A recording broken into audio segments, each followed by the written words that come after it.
Hey geçen akşam düşümde göğemenin huşumlu gördüm seni karşımdayım. Yetir eden akça yareyi. Ay benim ağlayım.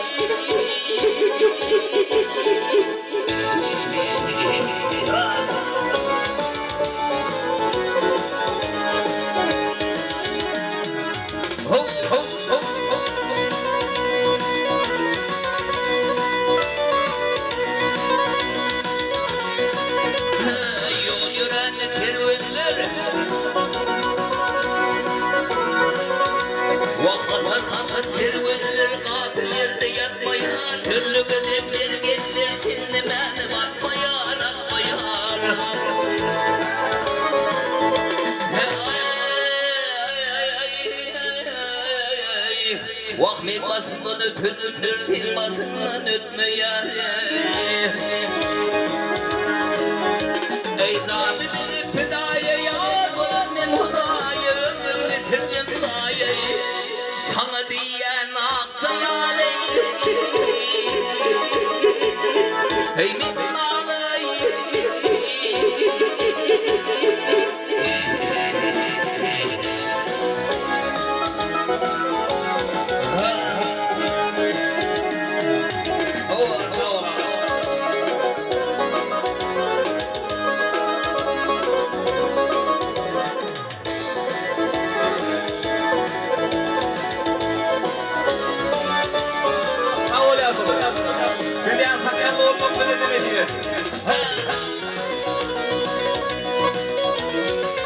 Hey bakar günü davasında.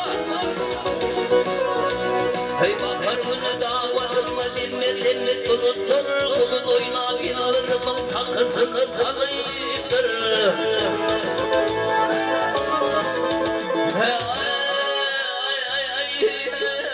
Hey varca koltuğuma aksayar benim yolum benimdir.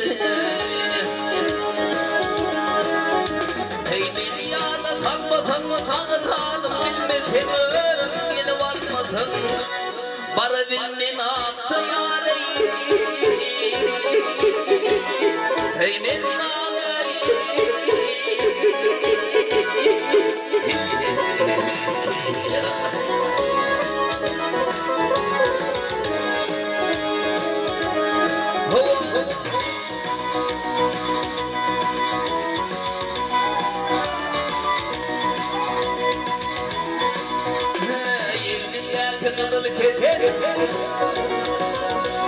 Yeğenim ya kakadılık etinde uşunak yandı ya şafak hiç medarım almadı men diyenim amayı kepek.